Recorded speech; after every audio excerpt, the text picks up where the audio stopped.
وہ پھر ٹوٹ گئی تھی، اسے پھر توڑ دیا گیا تھا۔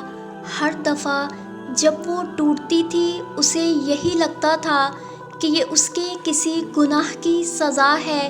نادان تھی، نہ سمجھ ہی نہ پائی کہ رب ایک گناہ کی سزا بار بار تھوڑی نہ دیتا ہے۔ وہ مایوس ہو بیٹھی تھی اپنے رب سے۔ حیرت کی بات ہے، وہ مایوس بھی تھی مگر تکلیف ملنے پر سب سے پہلے اپنے رب کو ہی پکارتی تھی، جیسے مایوسی کے ساتھ اسے پختہ یقین ہو کہ بس ایک وہی ذات اس کے ٹوٹے وجود کو سمیٹ سکتی ہے، اسے تھام سکتی ہے، اس کے درد کو سکون میں بدل سکتی ہے۔ یہی یقین اس کو ٹوٹے وجود کے ساتھ جائے نماز پر لے جاتا تھا۔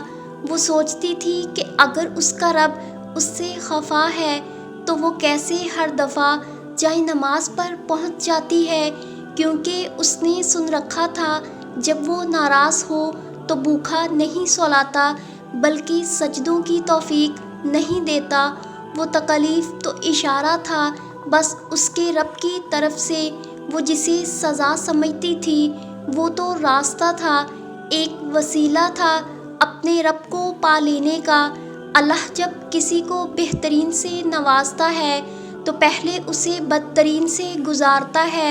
عروج سے پہلے زوال لازمی ہوتا ہے، اگر زوال نہ ہو تو ہم عروج کی قدر نہ کریں، اور اس زوال پذیر زندگی میں بھی اگر اللہ سے عروج کی دعا کر رہے ہو تو یقیناً وہ لاج رکھتا ہے اپنی جانب ذرا برابر وابستہ امید کی بھی۔ زوال تو بس یہ دکھانے آتا ہے کہ انسان محتاج ہے اللہ کا، یہ بتانے آتا ہے کہ تم اللہ کے ساتھ کے بغیر کبھی کامیاب نہیں ہو سکتے۔ وہ تو بس تمہاری اکڑ اور غرور توڑنے آتا ہے، لیکن جو مومن ہوتے ہیں نا وہ اس کو آزمائش سمجھ کر قبول کرتے ہیں۔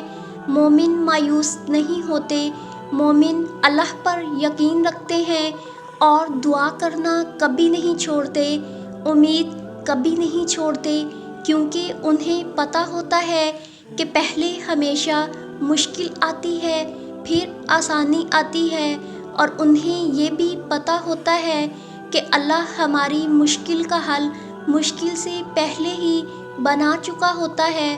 انہیں معجزوں پر یقین ہوتا ہے، اور مومن کے لیے اس سے بڑھ کر خوش قسمتی کیا ہو سکتی ہے کہ اللہ نے اسے اپنے پسندیدہ بندے کو چنا ہے آزمائش کے لیے۔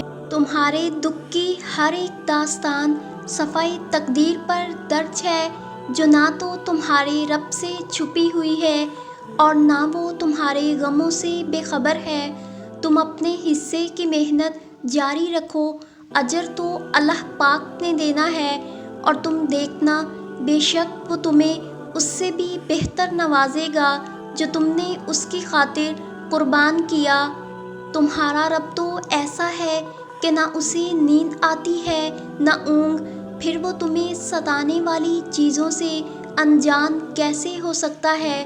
تمہارا رب تو سمندروں کو سکون دینے والا ہے، پھر وہ تمہاری گھبراہٹوں سے انجان کیسے ہو سکتا ہے؟ سورۃ نمل میں ایک کیڑی کی آواز حضرت سلیمان علیہ السلام سن لیتے ہیں۔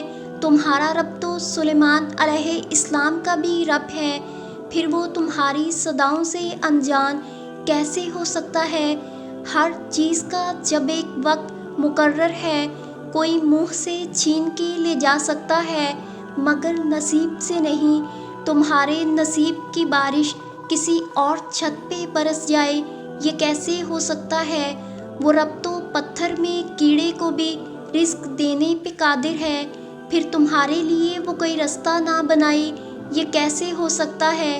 تم پریشان ہونا اپنی خطاؤں سے، ارے وہ رب معاف کرنے والا ہے، وہ تمہیں معاف نہ کرے، یہ کیسے ہو سکتا ہے؟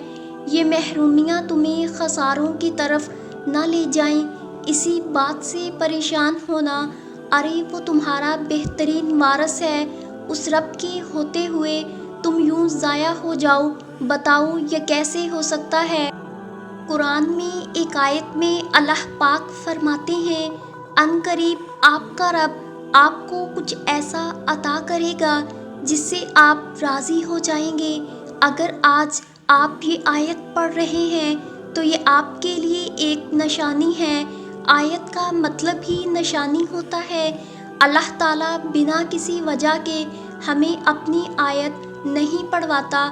اللہ کے ہاں ہماری کہانیاں لکھی ہوتی ہیں سٹیپ بائی سٹیپ۔ اللہ تعالیٰ کو بہتر معلوم ہے کہ ہمیں کیا دینا ہے، کیا نہیں دینا، اور کیا کس مرحلے سے گزار کے دینا ہے۔ ایسے میں یہ آیت اگر آپ کے سامنے آئی ہے تو یقیناً اللہ تعالیٰ آپ کو بہت جلد کچھ ایسا عطا کرے گا جس سے آپ راضی ہو جائیں گے۔ ہو سکتا ہے کہ یہ وہ چیز نہ ہو جس کی آپ کو بہت خواہش ہو۔ ہم خواہش اپنی خوشی تلاش کرنے کے لیے کرتے ہیں، جب یہ ملے گا تو ہم خوش ہو جائیں گے، مگر یہاں پہ یہ نہیں کہا گیا کہ اللہ وہ عطا کرے گا کہ آپ خوش ہوں گے، بلکہ راضی کا لفظ استعمال کیا گیا ہے۔ راضی ہونا خوش ہونے سے مختلف ہوتا ہے۔ خوشی کے پیچھے بھاگنا پڑتا ہے، اس کے کھونے کا خوف رہتا ہے۔ رضا ایسے ہی نہیں ہوتی۔ رضا دل کے مطمئن ہو جانے کا نام ہے۔ رضا دل کے سکون کا نام ہے۔ اگر آپ کا دل کسی مسئلے کی وجہ سے بے چین ہے، اس میں اضطراب ہے، تو یقین رکھیں اللہ تعالیٰ جلد کچھ ایسا کرے گا کہ آپ کا دل راضی ہو جائے گا۔ ایسے میں اگر اللہ نے آپ کو یہ خوشخبری دی ہے تو آپ کا بھی فرض بنتا ہے کہ یہ پوسٹ پڑھنے کے بعد ایک دفعہ آنکھیں بند کریں، دل میں اپنی تمام محرومیوں اور قدرتی آزمائشوں کو لائیں اور اللہ تعالیٰ سے کہیں کہ اے اللہ، میں آپ سے اور آپ کے دیے گئے امتحانوں سے راضی ہوں۔ آپ جس حال میں بھی رکھیں، آنکھ آنسو بہائے گی لیکن زبان شکوہ نہیں کرے گی۔ اللہ میں راضی ہوں، آپ بھی مجھ سے راضی ہو جائیں۔ اگر آپ نہیں راضی تب بھی یہ کہہ کر دیکھیں، ان قریب آپ کی زندگی میں ایسی نعمت عطا ہوگی کہ آپ واقعی راضی ہو جائیں گے۔ اللہ تعالیٰ ہم سب سے راضی ہو جائے، آمین۔ مشکلات میں ڈالنے والوں سے بڑا مشکلوں سے نکالنے والا اللہ ہے۔ یہ نقطہ سمجھ آ جائے تو کوئی مشکل نہیں رہتی۔ اللہ کریم ہماری اور آپ کی تمام مشکلیں آسان فرمائے، آمین ثم آمین۔